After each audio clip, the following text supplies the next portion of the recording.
Job 38. Then the Lord spoke to Job out of the storm. He said, "Who is this that obscures my plans with words without knowledge? Brace yourself like a man. I will question you, and you shall answer me.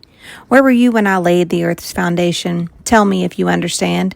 Who marked off its dimensions? Surely you know. Who stretched a measuring line across it? On what were its footings set, or who laid its cornerstone? While the morning stars sang together and all the angels shouted for joy. Who shut up the sea behind doors when it burst forth from the womb? When I made the clouds its garment and wrapped it in thick darkness? When I fixed limits for it and set its doors and bars in place? When I said, 'This far you may come and no farther. Here is where your proud waves halt.' Have you ever given orders to the morning or shown the dawn its place? That it might take the earth by the edges and shake the wicked out of it. The earth takes shape like clay under a seal. Its features stand out like those of a garment. The wicked are denied their light, and their upraised arm is broken. Have you journeyed to the springs of the sea, or walked in the recesses of the deep? Have the gates of death been shown to you? Have you seen the gates of the deepest darkness? Have you comprehended the vast expanses of the earth? Tell me if you know all this. What is the way to the abode of light? And where does darkness reside? Can you take them to their places? Do you know the paths to their dwellings? Surely you know, for you were already born. You have lived so many years. Have you entered the storehouses of the snow, or seen the storehouses of the hail, which I reserved for times of trouble, for days of war and battle?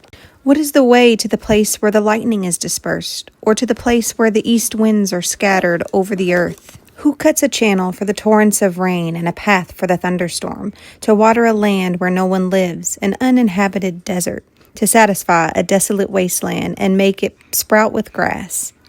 Does the rain have a father? Who fathers the drops of dew? From whose womb comes the ice? Who gives birth to the frost from the heavens, when the waters become hard as stone, when the surface of the deep is frozen? Can you bind the chains of the Pleiades? Can you loosen Orion's belt? Can you bring forth the constellations in their seasons, or lead out the bear with its cubs? Do you know the laws of the heavens? Can you set up God's dominion over the earth? Can you raise your voice to the clouds and cover yourself with a flood of water? Do you send the lightning bolts on their way?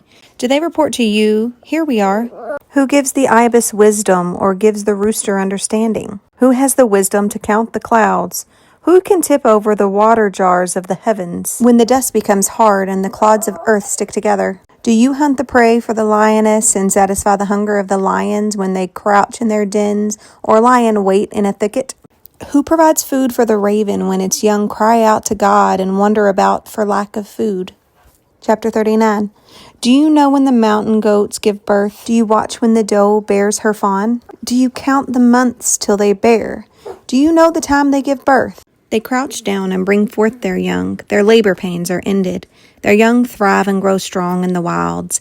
They leave and do not return. Who let the wild donkey go free? Who untied its ropes? I gave it the wasteland as its home, the salt flats as its habitat.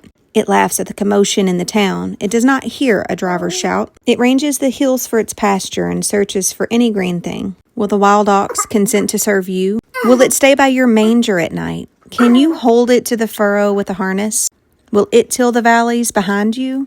Will you rely on it for its great strength? Will you leave your heavy work to it?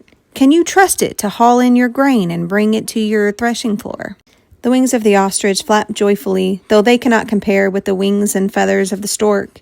She lays her eggs on the ground and lets them warm in the sand, unmindful that the foot may crush them, that some wild animal may trample them. She treats her young harshly, as if they were not hers. She cares not that her labor was in vain, for God did not endow her with wisdom, or give her a share of good sense. Yet when she spreads her feathers to run, she laughs at horse and rider. Do you give the horse its strength, or clothe its neck with a flowing mane? Do you make it leap like locusts, striking terror with its proud snorting? It paws fiercely, rejoicing in its strength, and charges into the fray. It laughs at fear, afraid of nothing. It does not shy away from the sword. The quiver rattles against its side, along with the flashing spear and lance. In frenzied excitement, it eats up the ground. It cannot stand still when the trumpet sounds. At the blast of the trumpet, it snorts, "Aha!" It catches the scent of battle from afar, the shout of commanders and the battle cry. Does the hawk take flight by your wisdom and spread its wings toward the south? Does the eagle soar at your command and build its nest on high? It dwells on a cliff and stays there at night. A rocky crag is its stronghold.